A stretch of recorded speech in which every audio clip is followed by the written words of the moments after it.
नमस्कार। प्रातः स्मरणीय परम पूज्य गुरु जी के चरणों में मैं नमन अर्पित करता हूँ। मैं डॉक्टर राजकुमार संस्कृत सौर्यम चैनल में आप सभी विद्वज्जन सभी छात्र छात्राओं का स्वागत करता हूँ। यदि आप मेरे चैनल पे पहली बार आए हैं तो मेरे चैनल को सब्सक्राइब लाइक कर लें, जिससे संस्कृत के सभी ग्रंथों का पंक्ति से अध्ययन एवं विशिष्ट व्याख्यानों का आप श्रवण कर सकें, सुन सकें, उसका लाभ उठा सकें। संस्कृत के प्रचार प्रसार के लिए इस वीडियो को अधिक से अधिक आप शेयर करें, जिससे सभी संस्कृत अनुरागियों को इसका लाभ मिल सके। प्रातः स्मरणीय परम पूज्य गुरु जी का संस्कृत सौर्यम चैनल में हृदय से हार्दिक स्वागत एवं अभिनंदन करता हूँ। आइए गुरु जी के श्रीमुख से ग्रंथ का पंक्ति से अध्ययन करें। धन्यवाद। आज जो द्वितीय उदाहरण है वो है आपका मध्वरी। मध्वरी का भी अर्थ भगवान श्री नारायण ही होता है।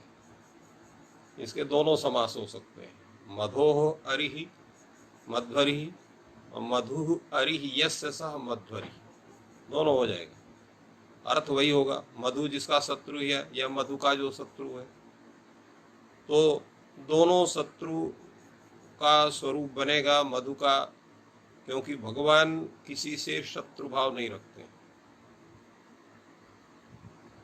परंतु जो उनके भक्त का शत्रु है उनका शत्रु होता है।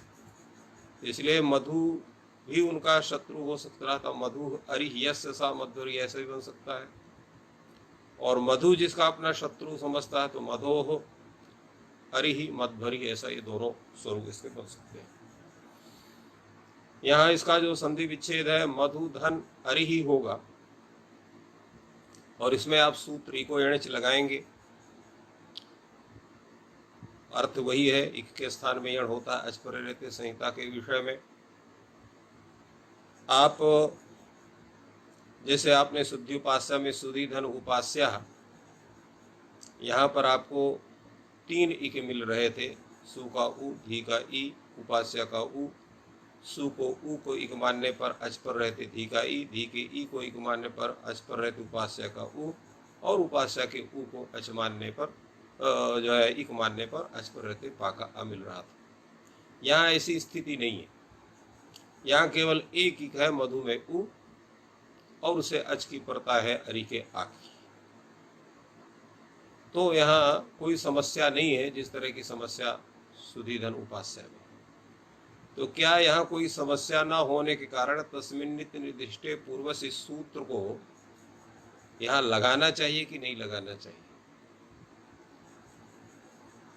सामान्य लोग यही कहेंगे कि सूत्र की आवश्यकता ही नहीं, क्योंकि वहाँ 3 इक थे, इसलिए उसमें केवल एक इक को लेना था, 2 इक को छाटना था। ये तदर्थ वहाँ सुधीधन उपास्या में उस प्रयुद्ध उपास्या सिद्ध करने के लिए तस्मिन् निर्दिष्टे सूत्र की आवश्यकता पड़ती थी। यहाँ तो कोई ऐसी समस्या नहीं है, तो फिर इस सूत्र को क्यों लगाया जाए, ऐसा कोई शंका कर सकता है। वस्तुतः यह है कि प्रयोग को देख करके सूत्र का संस्कार करने के लिए परिभाषा सूत्रों को उनका प्रयोग नहीं होता है। वस्तुतः सूत्र के लिए जो अपेक्षित अर्थ है, उस अर्थ की संप्राप्ति के लिए परिभाषा सूत्रों को या संज्ञा सूत्रों को हम उन विधि सूत्रों के साथ संबद्ध करते हैं। यहाँ जो इको यणिच यह विधि सूत्र है, इसका संस्कार करने के लिए ये प्रत्येक सूत्र वहां अवश्य उपस्थित हो, चाहे वो सिद्धि उपास्या को सिद्ध करना हो, चाहे धातुरंसा को सिद्ध करना हो, चाहे लाकृति को सिद्ध करना, या किसी भी और प्रयोग को सिद्ध करना हो। तो इसलिए ये सूत्र का अर्थ जैसे कल बताया गया था, इस सूत्र के अर्थ को बताने के लिए 3 परिभाषा सूत्र उपस्थित होते हैं। षष्ठी स्थाने योगा, तस्मिन्नित निष्ठे पूर्वस्य, स्थाने अंतरतमः, और एक पृथक परिभाषा है यत्रानेक विधमांतरिम तस्य स्थानता आंतर्यम बलीय। तो इसलिए ये जैसे कल आपको बताया गया कि सूत्र का संस्कार कैसे होता है, चूंकि अचि यहाँ पर अचह वो इका ये षष्ठ्यंत पद है, उसका संबंध निर्धारित नहीं है, क्योंकि वो षष्ठी का संबंध अर्थ होता है, सर्वत्र संबंध निर्धारित भी होता है। जैसे देवदत्त से पुत्र, हमें यहाँ पर पुत्र शब्द को होने से ये निश्चित होता है कि देवदत्त उसका पिता है, तो जनजनक भाव संबंध है। इसी तरह से जो है मम अनुजा कहेंगे तो यहाँ पर अनु शब्द से होने का मतलब ये हमसे ज्येष्ठ है, इसलिए यहाँ पर जो है भ्रातृत्व संबंध बनेगा, या स्वसमान जन्यत्व अर्थ वहाँ पर संबंध बनेगा, या कोई दूसरा संबंध जो परिकल्पित करेंगे। इसी तरह से मम पुस्तकम में यहाँ पर स्वस्वामिभाव संबंध बनेगा। तो कहीं पर संबंधी को देखकर अथवा जो है संबंध का जो षष्ठ्यर्थ पद है उसको देख करके हम वहाँ पर संबंध का कहीं न कहीं निर्धारण कर लेते हैं।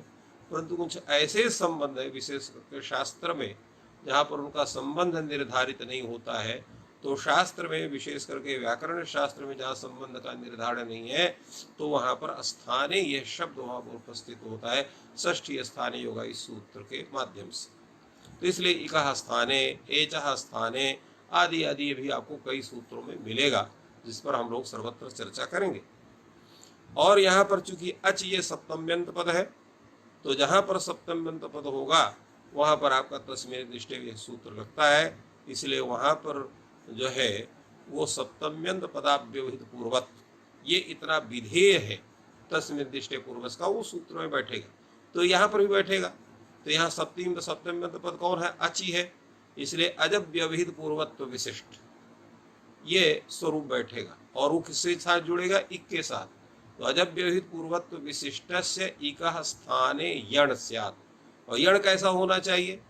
तो सदृशतमः यण स्यात्, क्योंकि यहाँ जो आपका स्थानांतरतमः सूत्र है उसका जो विधेय अंश वो क्या है? वो विधेय अंश वहां पर सदृशतमः, तो सदृशतमः ये आदेश के साथ लग जाएगा, तो सदृशतमः यण स्यात् ये अर्थ हो जाएगा।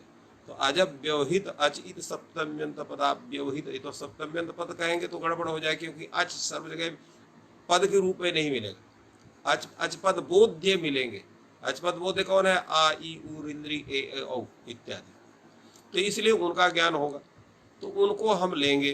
तो इसलिए अजब व्यवहित पूर्वत्व विशिष्ट ऐसा ही कहेंगे, अच इति सप्तम्यंत पदाव्यवहित पूर्वत्व विशिष्ट अर्थ हम नहीं कर सकते, क्योंकि अच सर्वत्र नहीं मिलेगा, फिर अच इस रूप में नहीं मिलेगा, अच पद बोधे ही मिलेंगे हमको। इसलिए अजब व्यवहित पूर्वत्व विशिष्टस्य इकः स्थाने यण सदृशतमः यण स्यात् ऐसा अर्थ करेंगे। तो इसलिए यह अर्थ यहाँ पर भी होगा। दूसरी एक बात बताना और आवश्यक है कि हम इक पद से किनका ग्रहण करेंगे? ई उ री द्री, माने एक मात्रिक ई, एक मात्रिक उ, एक मात्रिक री, एक मात्रिक री, क्योंकि एक प्रत्याहार में तो आ ई उ री द्री यही सब, तो ई उ री द्री यही दिखाई पड़ते हैं, वो एक मात्रिक वहां पढ़े गए हैं। तो सुधी में जो धी का ये है वो द्विमात्रिक है, तो उसका ग्रहण करेंगे, यहाँ इस सूत्र लगेगा ही नहीं। कोई आपसे पूछ सकता है, ये इस तरह की कोई शंका हो सकती है, तो वहां पर क्या करना चाहिए? व्याकरण शास्त्र में कहते हैं कि वहां पर हम लक्षणा करते हैं। लक्षणा का स्वरूप क्या है? शक्य संबंधो लक्षण, तो शक्य संबंधो लक्षण, शक्य का संबंध। शक्य क्या है? तो इक का जो अर्थ है वही इक पद शक्य। इक का अर्थ क्या है? ई उ री द्री, ये इक अर्थ है। तो प्रत्याहारों में तदवाच्य वाच्य में निरूढ़ा लक्षणा होती है। ये तदवाच्य वाच्य का मतलब क्या हुआ? तो तत् से लेंगे इक, तो इक का वाच्य क्या है? ई है, उ है, री है, ली है, और उस ई का वाच्य क्या होगा? उ का वाच्य क्या होगा? री का वाच्य क्या होगा? ली का वाच्य क्या होगा? तो ई का वाच्य होगा ई के जो प्रभेद है।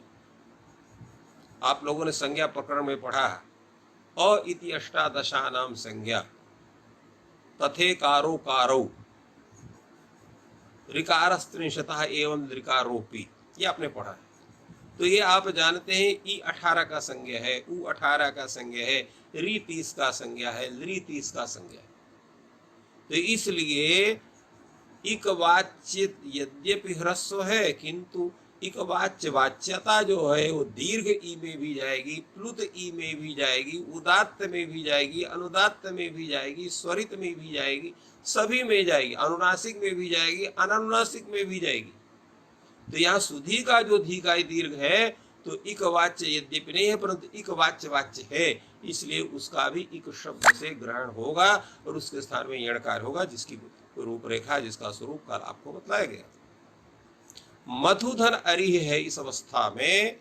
यहाँ पर आपका अजपद बोध्य कौन है, यहाँ पर अरिह का आ है, उससे अव्यवहित पूर्व यहाँ पर इ कौन है, मधु में धू का उ, उसके स्थान में आप यण कार्य करेंगे। यहाँ पर भी यण चार्य हैं, ये आपको प्रश्न होगा ही कौन सा यण होना चाहिए। तो यहाँ पर आप स्थानांतरतम सूत्र लगाएंगे, सदृशतम आदेश होना चाहिए। सदृशतम कितने प्रकार से लिया जा सकता है, तो स्थान के द्वारा, अर्थ के द्वारा, गुण के द्वारा, प्रमाण के द्वारा, स्थानकृत, अर्थकृत, गुणकृत, प्रमाणकृत। तो इसलिए यहाँ पर किससे हम करेंगे, तो ऐसी अवस्था में आपका पुनः एक परिभाषा उपस्थित होगी और इसको हमने बताया था, यत्रानेक विधमांतरम तत्र स्थानता आंतर्यम बलीय। प्राय यहाँ एक शंका हो सकती है, यहाँ तो केवल स्थाने प्राप्त है, न तो अर्थकृत प्राप्त है, न गुणकृत प्राप्त है, न प्रमाणकृत प्राप्त है, तो फिर यत्रानेक विधमांतरम तत्र स्थानता आंतर्यम बलीय, इस परिभाषा को हम क्यों लगाएं? फालतू एक परिभाषा हमको रटनी पड़ेगी, उसका अर्थ समझना पड़ेगा, उसका हमेशा स्मरण रखना पड़ेगा। तो कहा भाई ऐसा है कि जो सादृश्य नियामक धर्म है, जिसके द्वारा हम सादृश्य लेते हैं, उसको धर्म को कहते हैं सादृश्य नियामक धर्म। तो अगर वो धर्म बनता है तो तत्कृत स्वरूप बनेगा। जैसे मधु में धू का ऊ है, वो कितने मात्रा का है, वो एक मात्रा का है। तो मात्रा का स्वरूप तो सादृश्य वाला निर्धारण करता है। जैसे आप कहते हैं चंद्रमा के समान मुख सुंदर है, तो क्या मुख पूरा चंद्र की तरह दिखाई पड़ता है क्या? नहीं, एक धर्म विशेष है जो चंद्रमा में भी बैठा हुआ है और मुख में भी बैठा है, और वो क्या है, आह्लादक, चित्ताकर्षकत्व। तो चित्ताकर्षकत्व जो है वो किसी के मुख में भी बैठा हुआ है और चंद्रमा में भी बैठा हुआ है। तो उस धर्म के कारण हम कह देते हैं कि चंद्रमा के समान इनका मुख है, या चंद्रमुख कहते हैं, या चंद्रमुखी कहते हैं। ठीक उसी ढंग से यहाँ पर भी एक धर्म विशेष की परिकल्पना की जा सकती है। वो क्या है, मात्रा द्वय न्यून कालकत्व धर्म। तो मात्रा द्वय न्यून कालकत्व धर्म जो है वो आपका धू के ऊबे भी बैठा हुआ है, और वो जो यण है उसमें भी बैठा है, कि व्यंजनम चार्थमात्रिकम, अर्धमात्रा का व्यंजन है। तो यावर आला में भी अर्धमात्रा है, तो मात्रा द्वय न्यून कालकत्व उसमें भी आ गया। तो इस कारण से ये धर्म जो है वो बैठ सकता है। तो इस आधार पर हमें निर्णय लेना पड़ेगा कि नहीं, यहाँ दो तरह से प्राप्त स्थान के द्वारा हमको लेना पड़ेगा। यत्र अनेक विधम आंतर्यम, तो न एक इति अनेक, जो एक से अधिक हो गया तो यहाँ दो हो गया।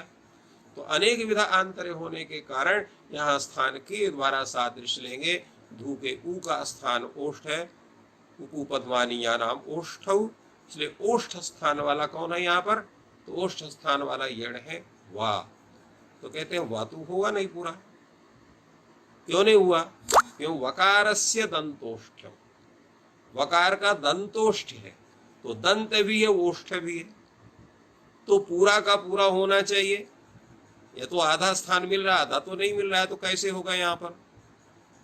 तो कहा दंत्योष्ठ में जो ओष्ठ है उसकी प्रधानता वहां पर है, दंत की प्रधानता वहां कम है, क्योंकि दांत लगाने से खाली वह का उच्चारण नहीं लगेगा। दांत का वहां जो संयुक्त है वो केवल सहायतार्थ सामान्य रूप से होता है, विशेष रूप से ओष्ठ का वहां है, इसलिए प्राधान्य ओष्ठ का होने के कारण यहाँ पर वकार का जो है विधान होता है। इसलिए माधव अरि यह स्वरूप बनता है। माधव अरि इस स्वरूप में पुनः आपका सूत्र आता है अनचिच अचह परस यरु देवास्तु नत्वचि। यर यहाँ पर कौन है, आपका धा है। तो यहाँ पर यर कौन है, तो यर को पहले अच देखना पड़ेगा। अच है आपका माखा आ, उससे पर्यर है धा, उसको द्वित्व होना चाहिए। उस यर के बाद कोई भी आपका अच्छे नहीं है, क्योंकि वह परे हुए है, इसलिए धा को आप द्वित्व करेंगे। विकल्प से द्वित्व होता है तो दो, एक बार दो धा हो जाए, एक बार एक आ। तो मा धा धा व अरि और मा धा व अरि, ये दो स्वरूप बनेंगे। अब यहाँ पर सूत्र आपका आएगा झलाम जश झश। झल के स्थान में जश होता है, झश परे रहते।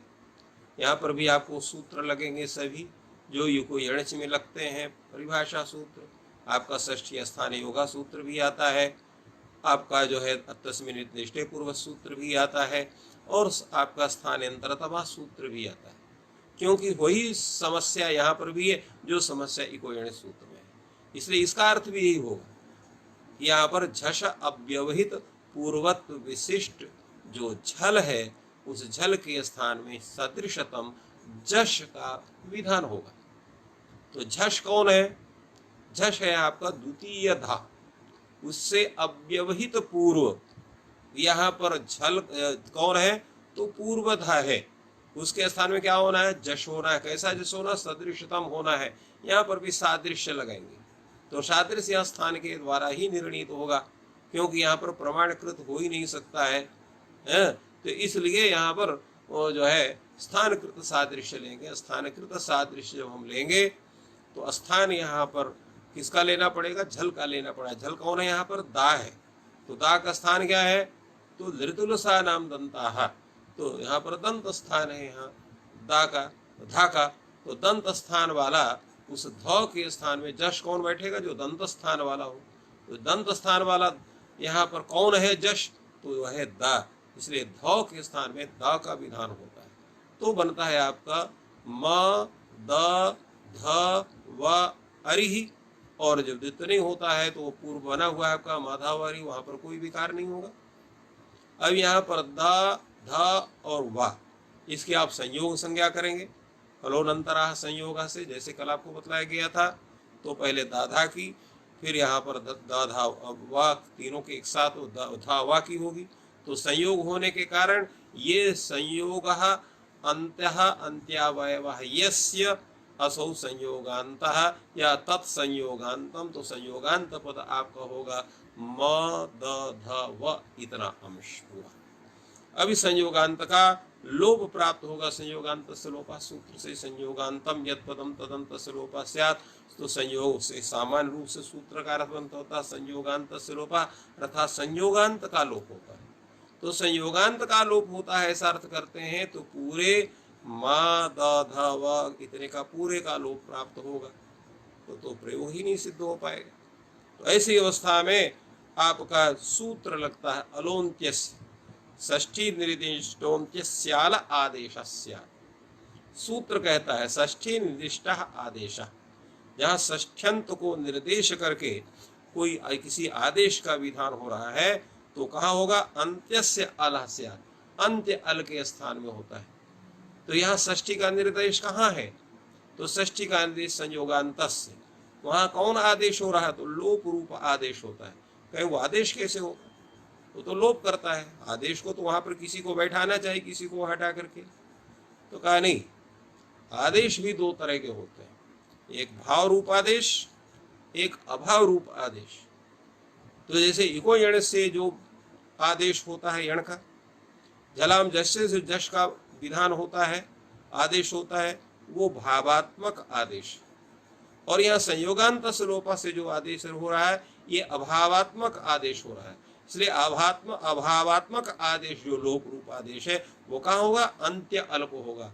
अंत्य अल आपका कौन है? वाह है, तो वाह का लोप प्राप्त होगा यहाँ। तो यहाँ परिभाषा हो तो आपका वार्तिक लगेगा यण प्रतिषेध हो वाच्य, यण के लोप का प्रतिषेध होना चाहिए। तो यण कौन है? यहाँ पर वाह है, म द ध व अरि में वाह है, इसलिए वाह का यहाँ लोप का निषेध हो जाएगा। तो यहाँ पर एक परिभाषा है जीनम परेण संयोज्यम, अस्य हीन वर्ण को पर वर्ण से मिला देना चाहिए। तो अज्जीन व्यंजन यहाँ पर कौन है? दा है, धा है और वाह है। तो दा को मिलाएंगे ध से, दा और धा को दोनों को, तीनों दोनों को मिलाएंगे वाह से, और तीनों को जो है अरिह के आ से मिलाएंगे, तो मध्वरिह बनेगा। और पक्ष में धा को व से और दो दा और था और वा दोनों को हरी से तो मध्वरी। इस तरह से ये दो रूप बनते हैं।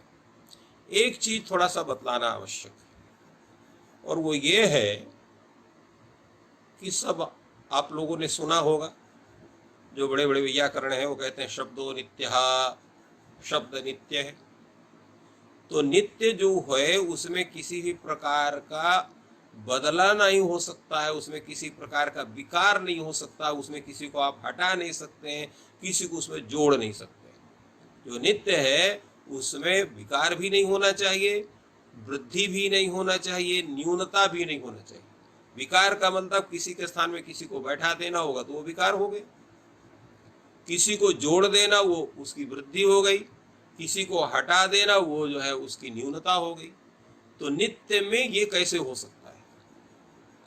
तो उस पर कहते हैं कि व्याकरण शास्त्र की तो व्यर्थता पूरी हो जाएगी, व्याकरण शास्त्र ही नहीं बनेगा, क्योंकि व्याकरण शास्त्र तो काट छाट ही कर रहा है।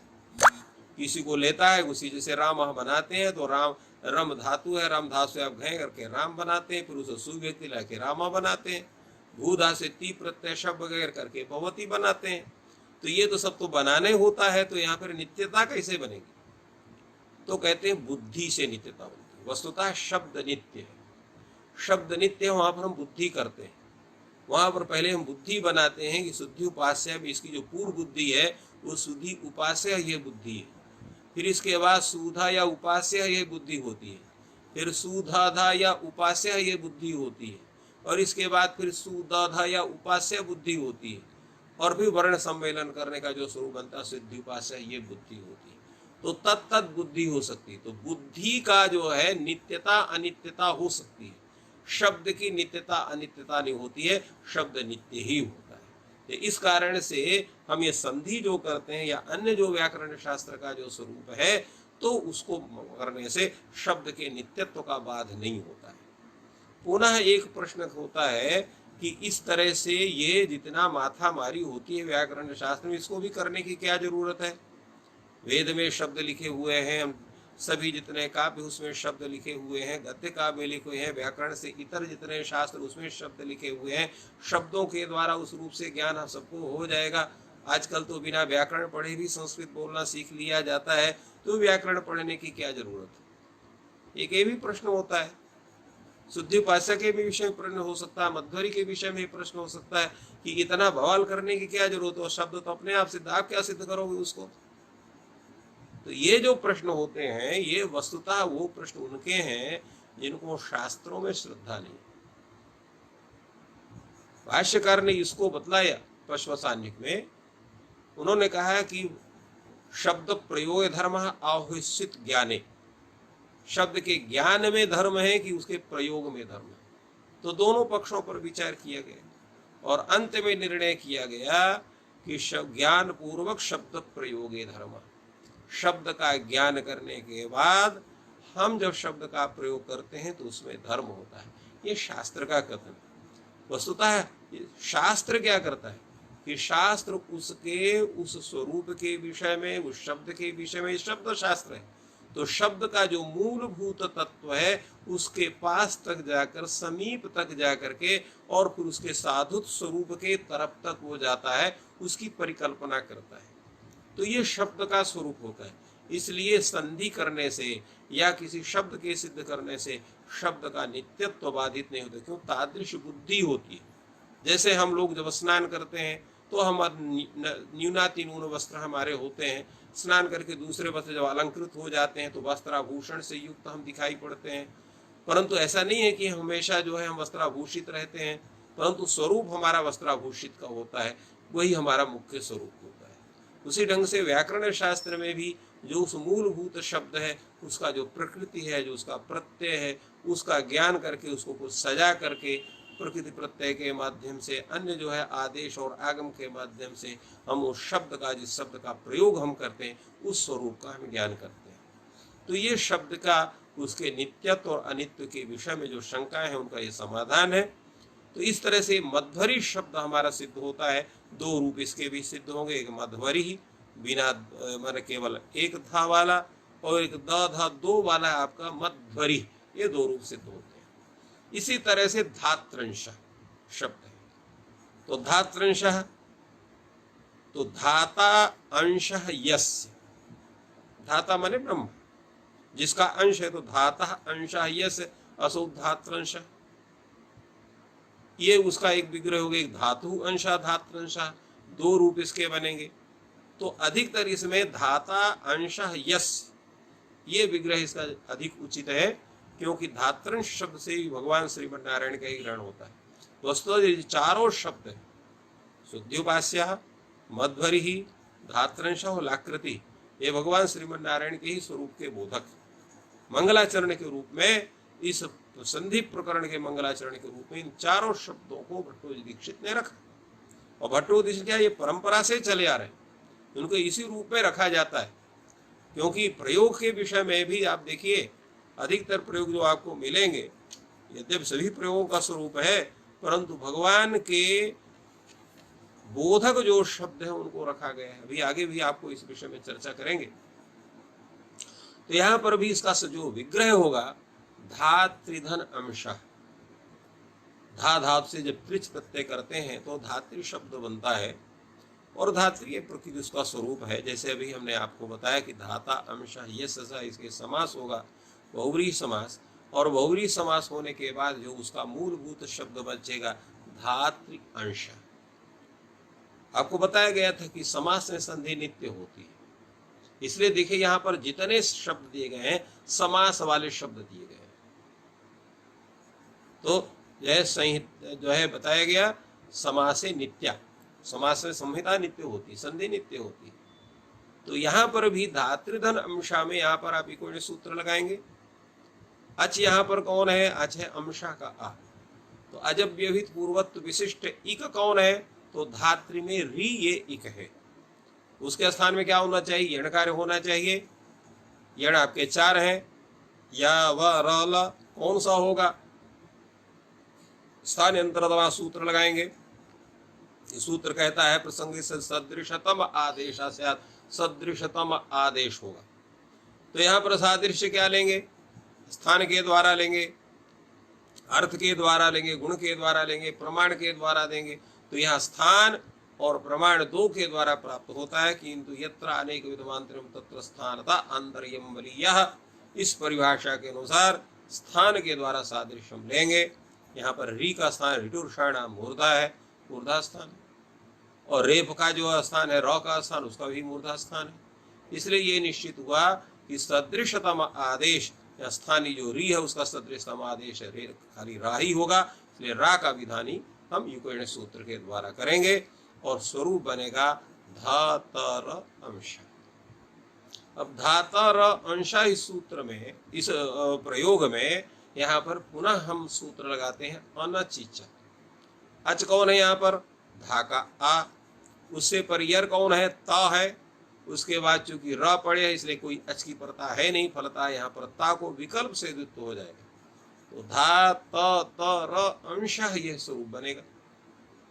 अब यहाँ पर ये और एक चूंकि विकल्प से द्वित्व होता है तो एक स्वरूप धा त र अंश, दो रूप बनेंगे। पहला धा त र अंश, द्वितीय धा त र अंश। अब यहाँ धा त र अंश में यहाँ झलाम जस झज सूत्र की प्राप्ति नहीं है। क्यों नहीं है, झल तो है किंतु झश की परता नहीं है। झश क्या है, झश यहाँ पर केवल होगा झ भ घ ढ ध ज व ग ढ द, कल यहाँ तक उसका है। और ता कहाँ जाता है, ता जो है ख फ छ ठ थ चट त, वहां पर ता है। इसलिए ता जो है वो झश प्रत्याहार में नहीं आता, झल में आता है। क्योंकि झल प्रत्याहार शर हल तक वहां पर है, इसलिए ता तो झल में आएगा किंतु झश में नहीं है। तो झश की परता ना होने के कारण झलाम जश झस ये सूत्र यहाँ प्रवृत्त नहीं होता, इसलिए यहाँ पर कोई भी जस तो कार्य नहीं होता। फलतः धाता तर अंशः या धाता र अंशः, इन दोनों स्थलों में जो है ताता र की एक स्थल में और एक जगह केवल तर इतने स्थल की, इसकी आप संयोग संज्ञा करेंगे हलोनंतरा संयोग सूत्र से, और संयोग संज्ञा करने के बाद संयोगांत सलोपाई सूत्र से यहाँ पर जो है अलोन्त्यस्य सूत्र की सहायता से र का लोप प्राप्त होगा। यण प्रतिषेधो वाच्य, इस वार्तिक से र के लोप का निषेध होगा। और निषेध होने के बाद यहाँ पुनः परिभाषा लगेगी अज्जीनम व्यंजनम परेण संयोज्य। तो अस्यहीन वर्ण कौन है? तो ता, त, र और एक जगह तारा है, तो प्रथमता द्वितीयता से और दोनों रे से और तीनों जो है अंशा के आ से मिलेंगे, तो धात त्रंशः यह रूप सिद्ध होगा। और द्वितीय पक्ष में ता मिलेगा रा से और दोनों मिलेगा अंशा के आ से, तो इस तरह से धात त्रंशः। तो धात त्रंशः ये दो रूप आपके सिद्ध हो गए। अब चतुर्थ प्रयोग है आपका लाकृति। तो इसके भी इसमें भी यहाँ पर भी समास है। यहाँ पर भी आपका समास ऐसा भी कर सकते हैं, तो लृ इव आकृति यस्य असौ लाकृति, अथवा लुह आकृति लाकृति, तो लाकृतिरिव आकृति यस्य सह लाकृति, दोनों स्वरूप इसके बनेंगे। तो यहाँ पर इसका भी अर्थ है लृ के समान जिसकी आकृति। भगवान श्री कृष्ण जब मुरली बजाते हैं तो जिस प्रकार लृ रखा रहता है, मन उसके जो उसका लृ की जो आकृति है, लृ का जो लिपि जैसे बनती है, उस लिपि के समान भगवान के शरीर की आकृति बन जाती है। इसलिए लाकृति शब्द से भी भगवान जो है मुरलीधर भगवान श्री कृष्ण का बोध हो। तो लृ धन आकृति, यहाँ पर भी अच कौन है? तो अच है यहाँ पर आकृति का आ, और जो है उससे अव्यवहित पूर्व यहाँ इक कौन है? तो उससे अव्यवहित पूर्व इक जो है वो आपका है जो है लृ स्वयं है। तो इसलिए यहाँ पर भी यणकार होना चाहिए। तो कौन सा यण होगा? पुनः स्थानांतरतम सूत्र लगाएंगे, सदृशतम यण होना चाहिए। तो यहाँ पर इक कौन है? लृ। लृ का स्थान क्या है? लृतुलसानाम दंताः, दंत स्थान है। और दंत स्थान वाला यण कौन है? ला है। इसे लृ के स्थान में ल आदेश हो जाएगा, तो ल आकृति। अब यहाँ पर किसी सूत्र की प्राप्ति नहीं हो सकती। क्यों नहीं हो सकती है? कि यहाँ पर ला मात्र है, इसलिए अनचस प्राप्त नहीं हुआ, क्योंकि अच से पर नहीं है। यद्यपि और ये यर तो है ला, किंतु अच से पर नहीं है, इसलिए इसको द्वित्व नहीं होगा। दूसरी इसकी संयोग संज्ञा भी नहीं, संयोग होने कम से कम दो होने की जरूरत है, इसलिए यहाँ पर इसका संयोगांत श्लोपा सूत्र भी यहाँ नहीं लगेगा। जलाम जस तो लगना ही नहीं है, तो केवल इको सूत्र लगता है, तो ल आकृति ही इतना स्वरूप बनता है। वर्ण सम्मेलन होने पर लाकृति यह रूप सिद्ध होता है।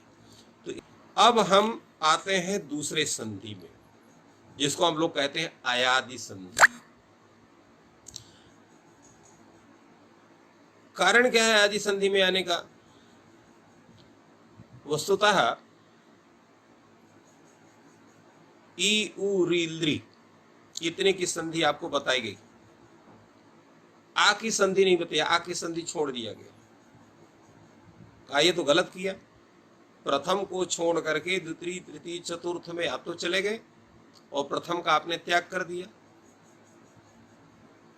तो एक नियम है सूची कटाह प्रवेशन, सूची कटाह न्याय। सूची कटाह न्याय का मतलब क्या है? कि एक व्यक्ति लोहार के यहाँ गया और जो है वो पहले पहुंचा, कहा भैया हमको कड़ाही बनवानी है। थोड़ी देर के बाद एक दूसरा व्यक्ति कहा हमको एक सुई बनवानी है। तो अब ये किसका काम पहले लोहार को करना चाहिए? पहले कड़ाही बनावे कि पहले सुई बनावे? तो प्रथम प्राप्त तो वह व्यक्ति है जो कड़ाही बनवाने के लिए आया हुआ है, उसको कड़ाही बनाना चाहिए। परंतु दिक्कत यह है कि जब तक कड़ाही बनेगी तो 2 दिन 3 दिन समय लग सकता है। तो सुई बनवाने वाला व्यक्ति तो 3 दिन कैसे बैठेगा अगर क्रम का ज्ञान करेंगे तो? इसलिए पहले उन्होंने कहते भैया पहले सुई बना देते हैं और फिर इसके बाद फिर कड़ाही बनाएंगे आराम से। ठीक वही परिस्थिति यहाँ पर है।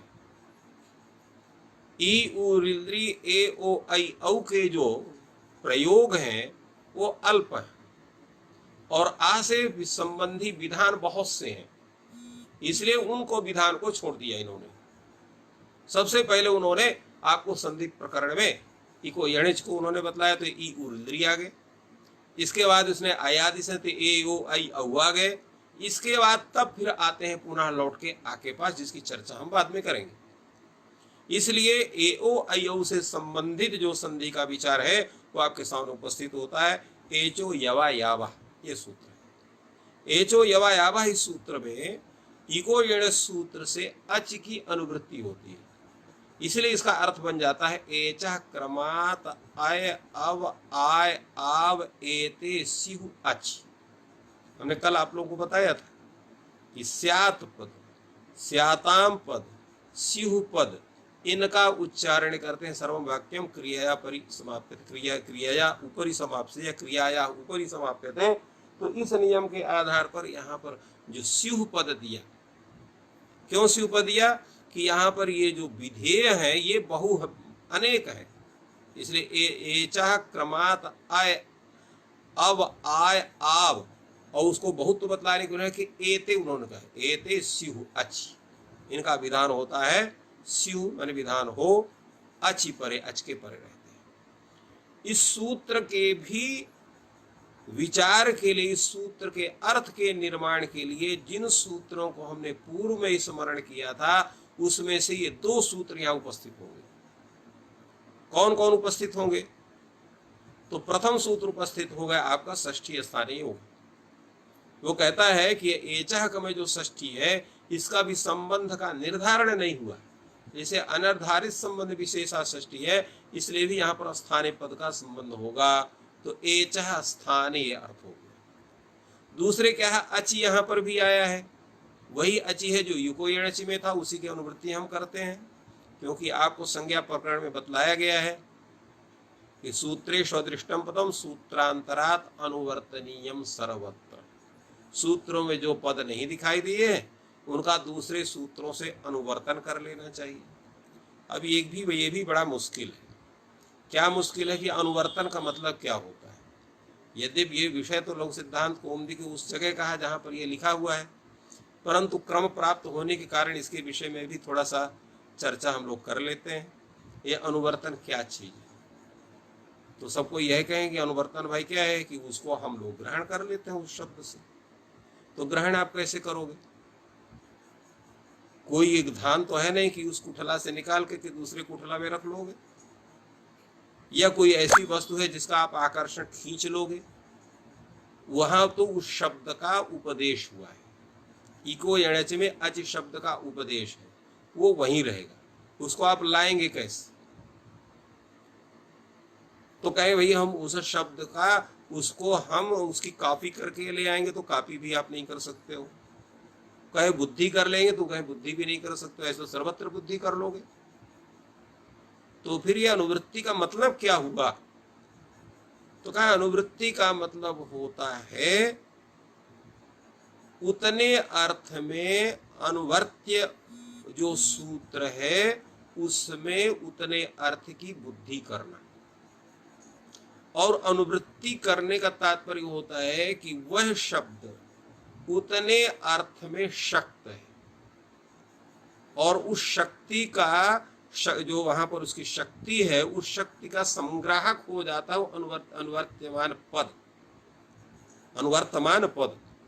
तो अनुवर्तमान जो पद है उस शक्ति का ग्राहक बनता है। जैसे यहाँ पर एचो यवा सूत्र है, इसमें अच पद नहीं है, अर्थ इसका हम क्या करते हैं, एचः स्थाने क्रमात अय अय अब आय आव एते शिहु अच। तो ये अच पद का जो अनुवृत्ति करते हैं तो हम ये कहते हैं कि एचो यवावः इति सूत्रम एचः क्रमात अय अव आय आव एते सिहु अच इति अर्थे शक्तम।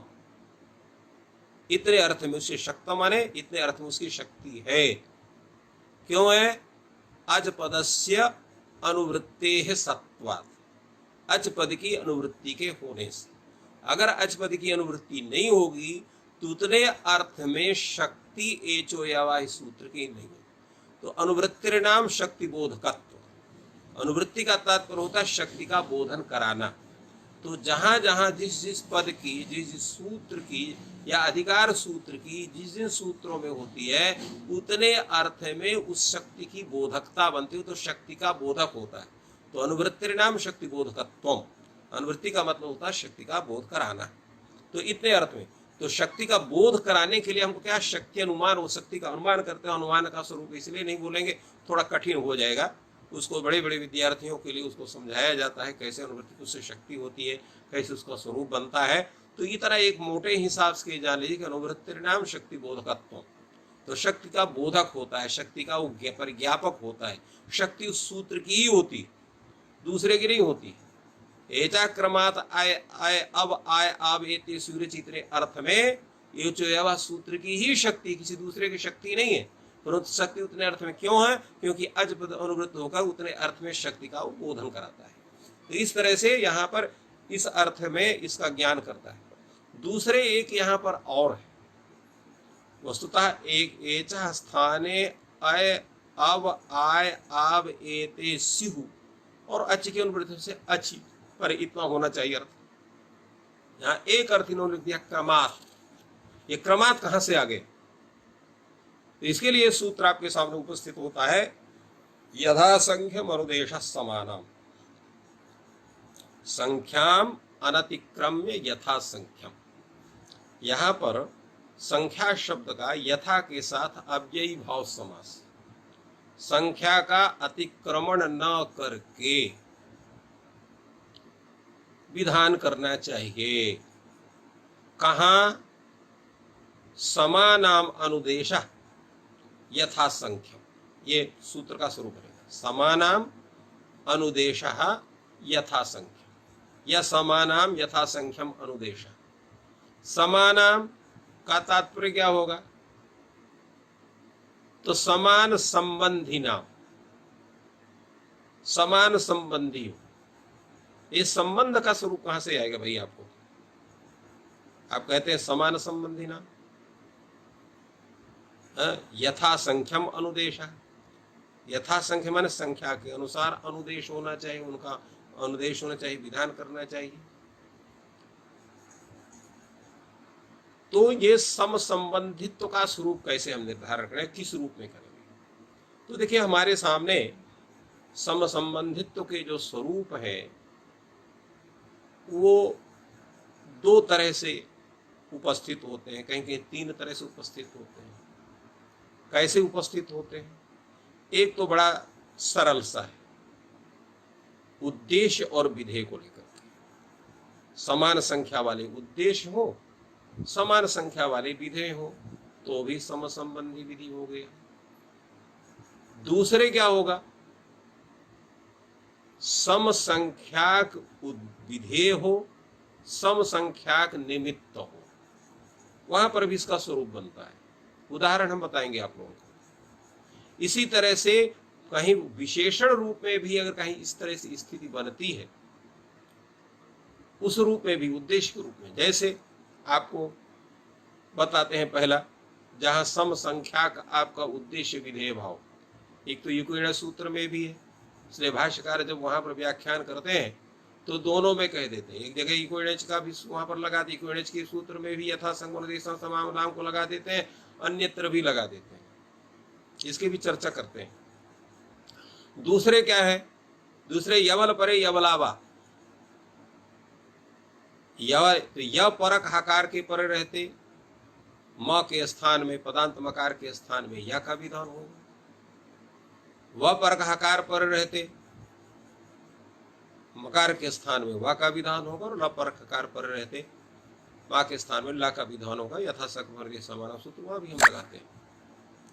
दूसरे जो है एक णमूल विधायक सूत्र है आपका, तो णमूल विधायक जो सूत्र है उसमें भी हम इस तरह का विधान करते हैं। वो णमूल विधायक सूत्र में 1 मिनट आप लोगों को निकाल के बताता हूं। तो उसमें भी जो है अर्थ विशेष को लेकर के और यथा संख्यम अनुदेशा नाम समानाम सूत्र का हम ज्ञान करते हैं। वहां पर भी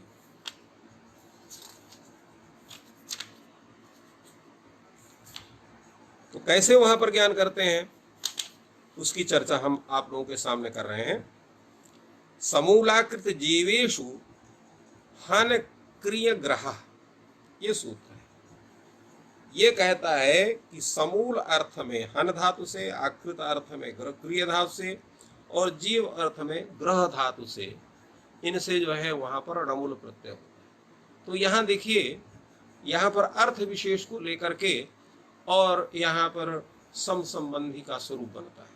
इसलिए यहाँ पर सम संबंधी विधि से तीनों स्वरूप हमारे सामने उपस्थित होते हैं। प्रथम, जहाँ पर उद्देश्य विधेय सब संख्याक है। द्वितीय, जहाँ पर निमित्त का विशेषण है, क्योंकि हकार परे रहते करता है, परंतु य परक हकार, व परक हकार, तो यकार परकत्व, व परकत्व, ल परकत्व, ये विशेषण रूप से हुआ है। यहाँ पर जो है अर्थ विशेष को लेकर के सम संबंधी विधि है। तो इस तरह से वह, इसलिए सम संबंध, संबंधित तो जो है उद्देश्य विधेय भाव संबंध होता है, नित्य नैमित्तिक नित्य निमित्ती संबंध हो सकता है, और वहां पर उद्देश्य विधेय भाव के अतिरिक्त अन्य भी संबंध हो सकते हैं। तो संबंधों का स्वरूप जिन जिन रूप में प्रक्रिया के अनुसार दिखाई पड़ता है, और वो सम संख्या की उपस्थिति वहां प्रत्येक में यथा संख्य मनोदेशा समानाम का वो विषय हो सकता है। एतदर्थ ये तीनों स्वरूपों को हम सम संबंधी विधि के रूप में या अन्य भी कोई स्वरूप प्राप्त होते उनको भी लेंगे। यहाँ पर हमारे पास जो उद्देश्य विधेय भाव को लेकर सम संबंधित्व है, इसलिए इसका अर्थ लिखा है सम संबंधी विधि यथा संख्यम स्यात्। सम संबंधी, सम उद्देश्य विधेय भाव स्वरूप इसका यहाँ समान उद्देश्य है, समान माने सम संख्याक, इसलिए संख्या शब्द का प्रयोग किया। यथा संख्यम, संख्या अनतिक्रम में, तो संख्या किसकी यहाँ पर? उद्देश्य विधायक की, उद्देश्य और विधेय की संख्या। अच्छा, ये कोई जरूरी नहीं है एक जगह एक ही स्वरूप बैठेगा। जैसे आप देखिए, एक स्तो सुनाश्चु सूत्र है, सकार तवर्ग यो, शकार चवर्गाभ्याम योगे, शकार चवर्ग उस्ता। यहाँ पर भी यथा संख्य मनोदेश समानाम सूत्र लगता है, किंतु उद्देश्य विधाय में तो लगता है, किंतु निमित्त में नहीं लगता है। इसलिए यहाँ पर जो है जो प्रयोग दिए गए हैं वो इस बात को दिखलाते हैं। ऐसा नहीं है कि सकार के स्थान में जो है शकार होगा जब योग भी शकार का हो, तो दोनों का स्वरूप एक ही स्वरूप के लेकर के सम जो है यथासंख्य का स्वरूप बनेगा। तो यहाँ पर उद्देश्य विधेय भाग को लेकर के बन गया, इसलिए निमित्त को लेकर के नहीं बना। तो इसलिए एक स्थल में एक ही स्वरूप को लेकर को, एक ही सूत्र में दो स्वरूप को लेकर के यथासंख्य मनोदेश समानाम से या फिर यथासंख्य का स्वरूप आप ग्रहण नहीं कर सकते। वैसे भी शास्त्र कहता है कि सकृदेव शास्त्राणि प्रवर्तन्ते, एक ही बार शास्त्र की प्रवृत्ति होती है। तो ये स्वरूप हमारे सामने उपस्थित होता है, प्रयोग है हमारे सामने, हरे विष्णवे नायका पावका। अब देखिए इन प्रयोगों को भी देखिए। हरि शब्द के चतुर्थी एक वचन में हरे है, संहितैक पदे नित्या, एक पद में संहिता नित्य है, इसलिए एक पद का उदाहरण यहाँ हरे दिया, विष्णवे दिया, नायका दिया, पावका दिया, संहितैक पदे नित्या। पहले आपके सामने जो प्रयोग आए थे कौन थे? वो नित्या समासे तु, संहिता समास में नित्य है। अब एक पदे संहिता नित्य, एक पद में संहिता नित्य होती है, उसका उदाहरण आपका हरि विष्णवे नायका पावका ही है। हरि शब्द के चतुर्थी एक वचन का रूप है हरे, हरि धन, हरे धन ए है, हरे धन ए। इस अवस्था में यहाँ पर एच है आपका हरे का ए, और इसके स्थान में प्राप्त होने वाले आदेश कितने हैं आपका? आय, अब, आय, आव, ये चार है। इन चारों में कौन होगा? तो यहां पर भी आप क्या लगा सकते हैं? स्थानांतरतमा सूत्र को भाष्यकार ने यहाँ इसका भी प्रयोग किया है, उसकी चर्चा हम यहाँ नहीं करेंगे क्योंकि विषय बड़ा हो जाएगा। हम केवल उसी सूत्र को लगाते हैं जो आपके सामने उपस्थित है, और वो सूत्र है आपका कौन? यथासंख्य मनुदेशा समानम। यहाँ पर भी सम संबंधी विधि है। कैसे सम संबंधी विधि है यहाँ? तो यहाँ पर उद्देश्य आपके चार हैं, ए, ओ, आई, औ, और विधेय भी चार हैं, आय, अब, आय, आव। इसलिए क्रम से इनका विधान होगा, अर्थात एक स्थान में आय आदेश, ओ के स्थान में अब आदेश, ऐ के स्थान में आय आदेश और औ के स्थान में आव आदेश। तो अब यहां देखिए चारों प्रयोग आपके सामने उपस्थित है। हरे धन ए है, यहां पर अच की परता ए की है, उसे अव्यवहित पूर्व एच यहां पर ए है, हरे का ए। विष्णुधन ए में यहाँ अच है आपका ए और उसे अव्यवहित पूर्व आपका एच है विष्णु में णों का ओ।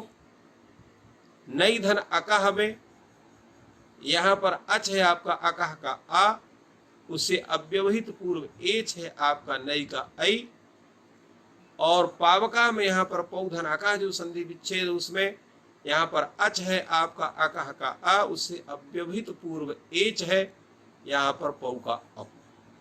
तो इन चारों के स्थान में क्रमशः ये चार आदेश होते हैं। हरे के ए के स्थान में आय आदेश तो बनेगा हर आय ए। विष्णु में ओ के स्थान में अव आदेश बनेगा विष्णु अव ए। और नई में यहाँ पर ऐ के स्थान में आय आदेश बनेगा न आय अक। और पावका में यहाँ पर पौधन अका है, यहाँ पर औ के स्थान में आव आदेश बनेगा, प्रयोग बनेगा प आव अक। अब यहाँ पर आप वर्ण सम्मेलन करेंगे चीनम व्यंजनम परिण संयोजम से, और वर्ण सम्मेलन करने पर आपके स्वरूप बनेंगे हरये विष्णवे नायका पावका। जो नायका है ये णी प्रापणे धाव से ढबुल प्रत्यय करने पर नायका बनता है, और पुय पवने धातु से यहाँ पर भी अड़बुल करेंगे तो यहाँ पर पावका बनेगा। नायका का अर्थ होता है जो सबको आगे ले जाए। आजकल नायक के अर्थ आप लोग जानते हैं, बताने की जरूरत नहीं है। और पावक का मतलब जो सबको पवित्र करने वाला हो, तो पावक शब्द का अर्थ अग्नि होता है। नायक शब्द का अर्थ भी भगवान नारायण होते हैं, सबको अग्रेसरित भगवान नारायण ही करते हैं। और अग्नि भी साक्षात भगवान का ही स्वरूप माना जाता है, इसलिए पावक शब्द से और नायक शब्द से भी उन्हीं का ग्रहण होता है। तो इस तरह से हम इस संधि के द्वारा इन चारों प्रयोगों को हम सिद्ध करते हैं। इस अयादि संधि में जो है एक और सूत्र आपके सामने इस संधि का है, और वो है वांतो ई प्रत्यय। वांतो ई प्रत्यय में इसका अर्थ इन्होंने दिया है यकारादौ प्रत्यय परे ओदौ तो रव आव एतव अस्ता। ये अर्थ कैसे बनेगा, चलिए इस पर हम लोग विचार करते हैं कि अर्थ का स्वरूप कैसे हमारे सामने आता है। तो अर्थ के स्वरूप लाने के लिए वांता एक तो हो गया, वह वकारः अन्तः अन्त्यावयवः यस्य सह वान्तः। तो ये वांत शब्द से हम किसको ग्रहण करेंगे? तो वांत शब्द से हम उसी को ग्रहण करेंगे जो आदेश वांतों की वांतः स्यात्। यहाँ वांतः स्यात्, वांत हो। तो वांत में यहाँ पर वांत शब्द से तो बहुत से हो सकते हैं, किसका हम ग्रहण करेंगे? तो कहा प्रसंग में जो समीपस्थ हो उसका ग्रहण करेंगे। प्रसंग यहाँ पर किसका है? एचो यवा यावा का है, इसलिए यहाँ एचो यवा यावा में जो वांत हैं उनका हम ग्रहण करेंगे। तो एचो यवा में वांत कौन है? अब और आव, इसलिए वो वहां दो उपस्थित होंगे, इसलिए उनके जो उद्देश्य है वो भी उपस्थित होंगे। उनके उद्देश्य कौन है? तो ओ और औ, ये दोनों उपस्थित होंगे, ओ और औ। तो वांत से उद्देश्य और विधेय दोनों उपस्थित होते हैं एचो यवाही सूत्र से। वांत शब्द से यहाँ पर विधेय उपस्थित होंगे अव और आव, और उन्हीं के जो उद्देश्य है ओ और औ वो दो उपस्थित होंगे। अब एक यहाँ पर है ये ई प्रत्यय लिखा हुआ है, तो ई का मतलब क्या होगा? तो यस्मिन विधिस्तदावल ग्रहणीय विशेषण। तो यहाँ पर यस्मिन विधिस्तदावल ग्रहणी एक परिभाषा है, तो उस परिभाषा में जिस यस्मिन माने यह निमित्तक जो विधि होती है वहां पर तदादि का ग्रहण होता है, इसलिए यह जो है वो यादि हो जाएगा। तो यादि तो वो विशेषण बने किसका? प्रत्यय का। तो यादव प्रत्यय ऐसा इसको होना चाहिए। तो यादव प्रत्यय में य जो है वर्ण है और वर्ण में कार प्रत्यय होता है, इसलिए इसका अर्थ बना दिया यकारादौ प्रत्यये परे, अर्थात यकारादि प्रत्यया व्यवहित पूर्वत्व विशिष्ट जो ओ है, जो औ है, उसके स्थान में वांत जो आदेश हो, वांत माने अव आदेश और आव आदेश होने चाहिए। इस तरह से इसका अर्थ बनता है वांतो ही प्रत्यय इस सूत्र का। यकारादि प्रत्यय परे रहते, जो ओ है, जो औ है, उसके स्थान में क्रमशः अव और आव आदेश होते हैं। प्रयोग हमारे सामने उपस्थित है गव्यम और नाव्यम। तो गो गव्य शब्द का अर्थ आप लोग पंचगव्य में आप लोगों ने सुना होगा। तो गव्य का मतलब होता है गाय का विकार।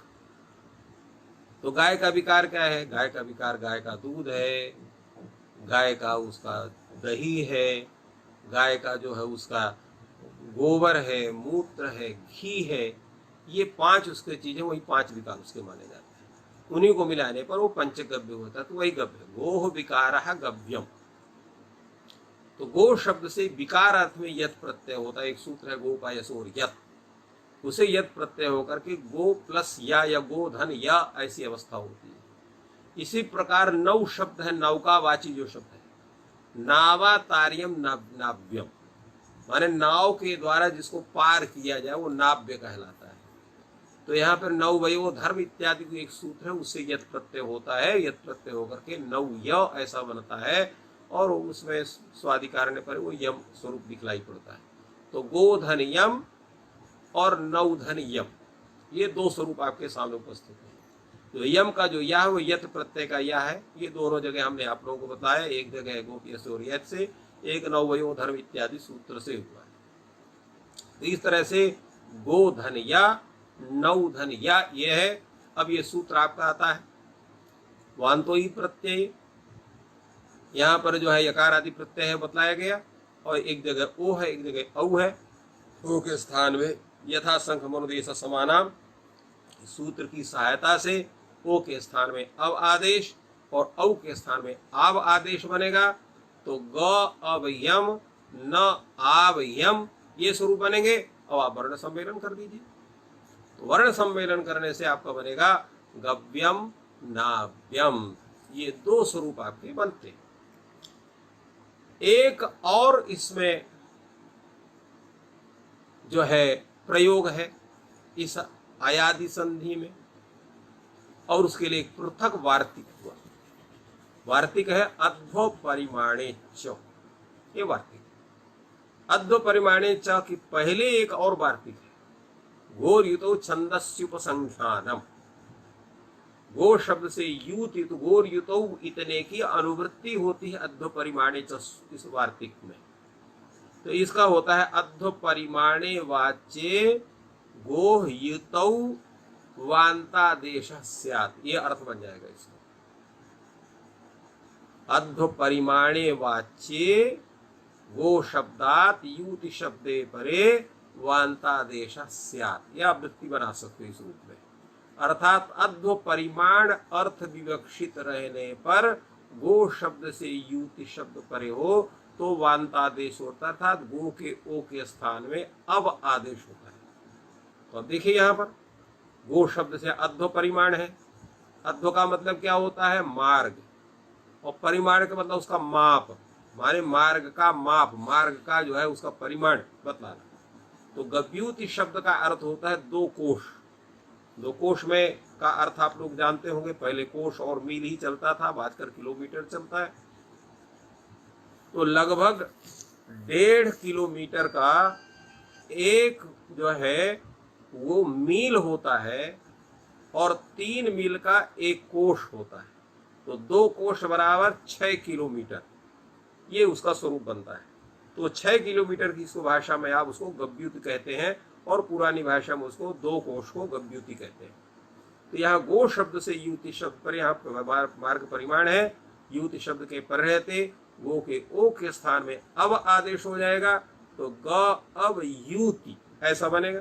वर्ण सम्मेलन आप कर देंगे तो गव्युति ही बनेगा। तो इस तरह से आज आप लोगों के इस इनमें दो अवान्तर अच संधियों का की पूर्णता बनती है। पहले जो है यण संधि की, दूसरे ये अयादि संधि की। इसमें जिस प्रकार का आप लोगों को बतलाया गया, उसमें किसी को भी अगर कहीं और शंका है या कुछ है तो इसकी सूचना राजकुमार जी को दे करके और व्हाट्सएप के माध्यम से अपने प्रश्न को भी आप लोग रख सकते हैं। उनका समाधान फिर दूसरे दिन आपको किया जाएगा। आप सबको बहुत बहुत धन्यवाद।